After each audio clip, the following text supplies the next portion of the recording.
Okey,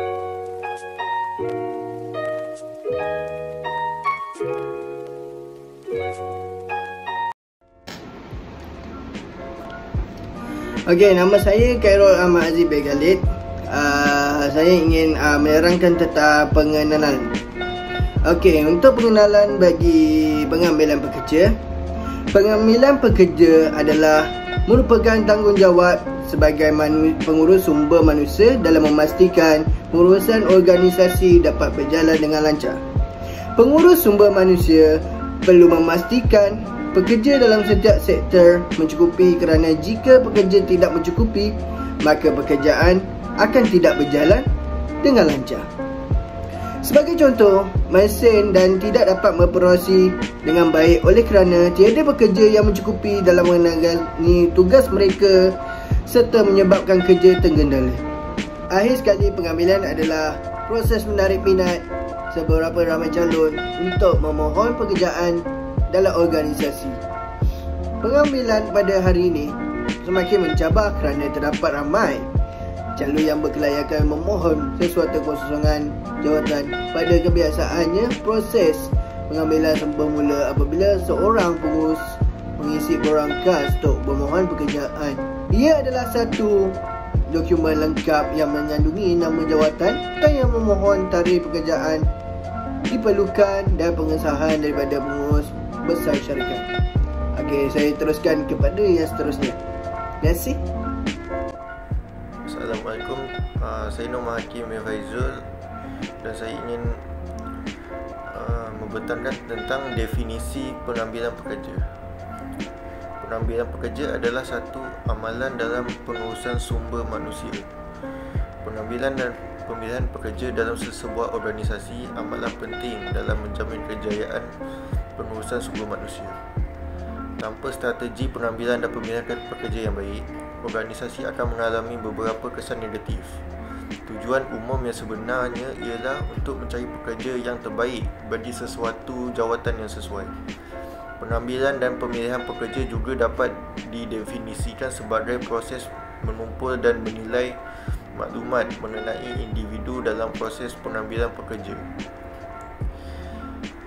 Proses pengambilan pekerja dipengaruhi oleh beberapa faktor seperti peraturan kerajaan, polisi syarikat, permintaan dan penawaran buruh, serta kemahiran dan kelulusan.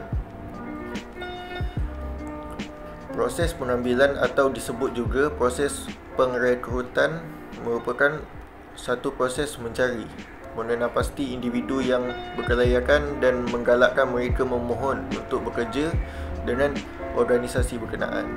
Okay. Terima kasih. Assalamualaikum warahmatullahi wabarakatuh. Nama saya Muhammad Adam. Hari ini saya akan memberi penerangan tentang matlamat pengambilan pekerja. Okey, pertama saya akan memasuki mendapatkan pekerja yang kreatif dan berupaya melaksanakan tugas dengan berkesan. Okey, beberapa deskripsi pekerjaan menyatakan bahawa pemikiran kreatif diperlukan untuk pada masa kini. Walau bagaimanapun, kebanyakan pengurus mencari pekerja yang mempunyai daya tahan kreativiti yang tinggi serta inovatif. Hal ini kerana kita boleh tengok daripada company dari macam pakaian. Contoh, kalau pekerja mereka mempunyai pemikiran yang kreatif terhadap sesuatu pakaian, menyebabkan mereka boleh menyampaikan idea yang sangat bernas dan menyebabkan company juga menyebabkan kesan yang positif kepada company. Di samping itu juga, apabila mempunyai daya tahan kreativiti yang tinggi, menyebabkan pekerja itu dapat berdaya saing dengan orang lain. Maksudnya macam idea untuk disampaikan tu lebih diterima atau boleh diguna pakai. Itu yang dimaksudkan mempunyai daya tahan kreativiti yang tinggi. Dan lagi satu, kalau mempunyai daya tahan kreativiti, okey, tugas juga dapat dilaksanakan dengan mudah oleh kerana pemikiran yang terbuka, orang kata seperti berfikir di luar kotak. Okey, yang kedua adalah menyesuaikan pekerja dengan persekitaran baru. Okey, company boleh melakukan satu program orientasi untuk memberi pendedahan awal kepada pekerja baru supaya mereka lebih memahami dan menyesuaikan diri dengan persekitaran yang baru. Mereka juga akan berasa lebih tenang dan selesa apabila dapat melakukan program orientasi ini. Okey, tujuan program orientasi ini adalah untuk menghilangkan perasaan cemas atau bimbang terhadap kalangan pekerja yang baru serta akan memberikan mereka persekitaran yang baru dan selesa. Okey, macam sini-sini dekat tempat kerja juga perlu memberikan impak yang positif. Seperti mereka perlu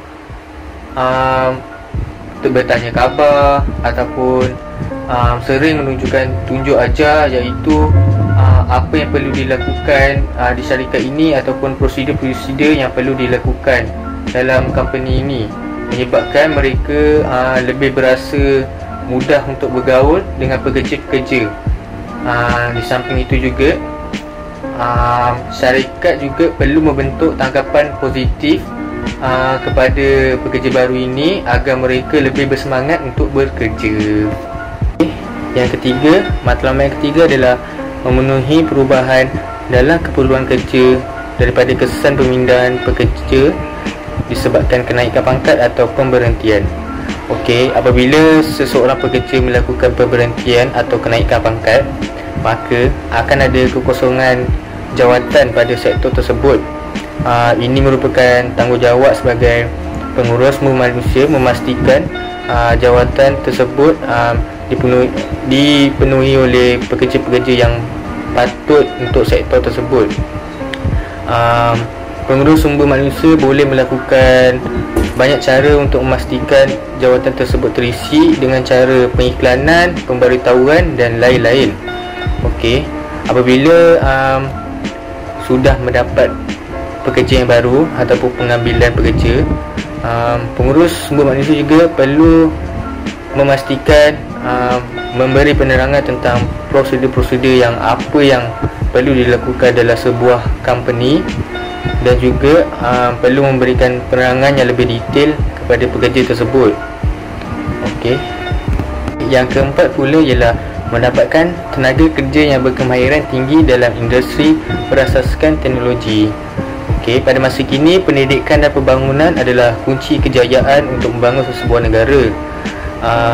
Apabila mempunyai tenaga kerja yang berkemahiran tinggi serta berpengalaman luas dalam bidang teknologi seperti sains komputer, teknologi maklumat dan lain-lain, menyebabkan sesebuah objektif syarikat dapat dipenuhi ataupun dapat dicapai. Hai, nama saya Ahmad Afwan bin Muhammad Hassan. Di sini saya ingin menerangkan tentang kaedah sumber luaran serta saya ingin menerangkan tentang kelebihan dan kelemahan sumber luaran. Kaedah yang pertama iaitu kaedah pengiklanan. Pengiklanan adalah satu cara yang paling sesuai dalam kaedah pengambilan luaran. Cara ini adalah dengan mengiklankan jawatan kosong di dalam akhbar-akhbar, media massa dan internet. Kebiasaannya, butiran atau makluman berkaitan jawatan tersebut akan dipaparkan sekali. Ada juga syarikat yang menggunakan kain banting dan pelekat sebagai tujuan pengiklanan. Dengan cara ini, secara tidak langsungnya, ia akan menarik minat serta mempengaruhi calon-calon yang ingin memohon jawatan tersebut. Seterusnya, kaedah yang kedua iaitu syarikat atau agensi pekerjaan. Agensi pekerjaan adalah mencakupi agensi kerajaan, agensi swasta dan firma pengurusan pekerjaan. Fungsi ketiga-tiga agensi atau firma ini adalah untuk membantu membekalkan tenaga buruh untuk syarikat atau organisasi yang memerlukan sumber manusia. Ianya membekalkan sumber manusia kepada organisasi kerajaan dan juga swasta. Sebagai contoh, Jabatan Tenaga Rakyat ada yang menyediakan perkhidmatan ini. Kaedah ini juga sering digunakan bagi mendapatkan tenaga kerja yang berkelayakan. Kebiasaannya, agensi ini akan melakukan temuduga dan data para pemohon atau tenaga kerja akan disimpan dalam fail yang mana akan dirujuk kembali apabila mana-mana syarikat memerlukan tenaga kerja manusia. Seterusnya, kaedah yang ketiga iaitu latihan pusat pengajian. Kebanyakan pusat pengajian ada menjalankan operasi penyediaan pelajar yang berkelayakan kepada syarikat yang memerlukan. Kaedah ini juga digunakan bagi mendapatkan tenaga kerja yang bersesuaian dengan kelayakan pembelajaran mereka. Biasanya, syarikat yang memerlukan sumber manusia ini akan merujuk kepada institusi akademik bagi mendapatkan tenaga kerja yang sesuai dengan jawatan yang perlu diisi kekosongannya. Sebagai contoh, syarikat kontraktor akan membuat rujukan tenaga di pusat-pusat latihan kejuruteraan bagi mendapatkan calon pekerja yang mempunyai kelayakan dalam bidang-bidang tersebut. Dan kaedah yang keempat iaitu rujukan pekerja. Kaedah ini juga tergolong dalam kaedah pengambilan luaran di mana pemohon telah dahulunya datang untuk memohon jawatan. Rujukan mereka akan disimpan untuk digunakan sekiranya ada jawatan yang sesuai bagi mereka. Kaedah ini biasanya digunakan dalam menggantikan beberapa calon yang telah terima bekerja namun tidak dapat menghadirkan diri untuk aktifkan bertugas. Maka kekosongan jawatan dapat diatasi segera dengan kaedah. Baiklah, di sini saya ingin menerangkan tentang kelebihan serta kelemahan pengambilan luaran. Kaedah pengambilan luaran juga mempunyai kelebihan dan kelemahan. Antara kelebihan yang terdapat pada kaedah pengambilan luaran ini adalah kumpulan pemohon adalah besar.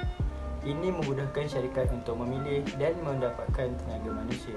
Maka syarikat akan mempunyai kebarangkalian yang lebih baik di samping dapat meluaskan pemilihan calon.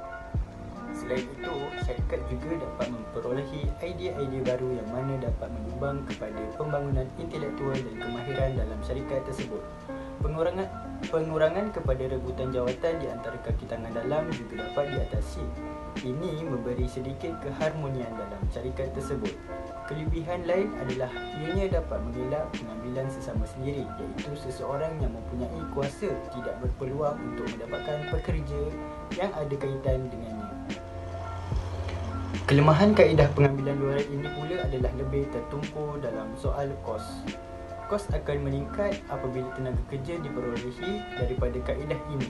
Sebagai contoh, pengambilan pekerja melalui kaedah agensi pekerjaan institusi akademik akan memerlukan pengeluaran kos yang tinggi dalam melaksanakan proses pengambilan. Kemanfaatan dan pengurangan motivasi pekerja dalaman akan berlaku sekiranya kaedah ini digunakan. Ini menjadi sesuatu kelemahan seandainya pihak pengurusan tidak dapat menangani moral pekerja yang sedia ada. Assalamualaikum, nama saya Muhammad Irfan Hakim bin Abdul Halim. Ini saya akan membentangkan tentang sumber dalaman. Kaedah pengambilan dalaman kebanyakannya organisasi besar terutamanya lebih gemar menggunakan kaedah ini, iaitu pengambilan kaki tangan daripada para pekerja dalamannya. Ini dapat difahami bahawa kaedah pengambilan dalaman biasanya terdiri daripada pekerja sedia ada. Kaedah dalaman yang digunakan adalah kenaikan pangkat. Apabila seseorang pekerja menunjukkan prestasi yang memberangsangkan, pihak organisasi akan menaikkan pangkat pekerja tersebut dengan menawarkan jawatan yang lebih tinggi kepadanya berdasarkan kelayakan dan keupayaannya untuk memenuhi tugas dalam jawatan. Baru ini akan memberi perangsang kepada pekerja lain untuk berusaha dengan lebih gigih serta bersaing untuk mendapatkan peluang kenaikan pangkat sekiranya terdapat kekosongan jawatan dalam organisasi. Kedua ialah pemindahan. Pemindahan berlaku apabila seseorang pekerja ditukar jawatan, bahagian atau cawangan yang lain dalam organisasi yang sama dengan gaji, tugas dan tanggungjawab yang sama atau hampir sama. Pemindahan mungkin berlaku disebabkan berlebihan tenaga kerja di tempat kerja atau pembukaan cawangan baru. Yang ketiga ialah sistem maklumat sumber manusia. Teknologi maklumat membolehkan sesebuah organisasi mewujudkan pangkalan data yang mengandungi rekod dan kelulusan setiap pekerjanya. Pengurus boleh mendapatkan maklumat mengenai calon dan mengenal pasti mereka yang berpotensi untuk mengisi jawatan yang ditawarkan. Data yang ada juga boleh digunakan untuk meramal laluan kerjaya pekerja dan meramalkan bilakah dan di manakah peluang kenaikan pangkat diumumkan. Walau bagaimanapun, data perlu dikemaskinikan dan ada kaedah yang sistematik untuk mengemaskini data tersebut. Keempat ialah hebahan dan tawaran jawatan kosong. Okey, hebahan dan tawaran jawatan kosong bermaksud pihak organisasi mengumumkan adanya kekosongan jawatan dan dalam masa yang sama mengekalkan senarai nama pekerja yang cuba mendapatkan jawatan yang lebih baik. Pengumuman yang dibuat mungkin secara maklumat di papan kenyataan, buletin organisasi, pengumuman melalui public address dan lain-lain. Cara yang sesuai kadang-kadang mengumumkan boleh dilakukan melalui sistem berkomputer seperti melalui mail elektronik. Kaedah hebahan dan tawaran. Jawatan kosong boleh dianggap berfaedah apabila pekerja merasa yakin tentang keadilan dalam sistem ini. Ia semakin berkesan apabila kaedah ini dianggap sebagai sebahagian daripada program pembangunan berkerjaya bagi pekerja. Seterusnya ialah kebaikan pengambilan sumber dalaman. Okey, kebanyakan organisasi mengutamakan pekerja yang sedia ada dalam organisasi mereka untuk memenuhi kekosongan jawatan yang lebih tinggi daripada jawatan ini di peringkat permulaan atau bawahan. Ia dianggap sebagai kenaikan pangkat dan cara ini organisasi boleh mendapatkan peluang hasil dari pengambilan, pemilihan latihan dan pembangunan yang dilaporkan ke atas pekerjanya. Kenaikan pangkat dalam organisasi boleh bertindak sebagai satu ganjaran terhadap prestasi kerja. Hasilnya ia dapat mempertingkatkan semangat dan motivasi pekerja. Kos yang berkaitan dengan orientasi dan latihan dapat dikurangkan. Ini adalah kerana pekerja sudah biasa dengan persekitaran kerja organisasi. Dapat melindungi pekerja daripada diberhentikan serta dapat memperluaskan pengalaman kerja melalui perpindahan. Rekod prestasi pekerja yang ditawarkan pekerja baru adalah lebih boleh dipercayai berbanding dengan pekerja baru yang diambil dari luar organisasi. Seterusnya ialah kelemahan pengambilan sumber dalaman. Okey, keperluan pekerjaan tidak dapat dipenuhi oleh pekerja yang sedia ada, terutamanya untuk jawatan pada peringkat tinggi. Organisasi tidak berpeluang mendapatkan pengetahuan dan kepakaran pekerja yang telah dilatih oleh organisasi lain. Susah bagi pihak organisasi untuk menggalakkan fenomena pembelbakaran idea di kalangan pekerja sedia ada serta terpaksa berhadapan dengan sikap negatif sedia ada mereka. Organisasi terpaksa berhadapan dengan sikap pengklonan pekerja iaitu pekerja yang mengekalkan gelagat dan sikap bekerja tanpa variasi. Pekerja yang tidak dinaikkan pangkat mungkin akan berasa tidak puas hati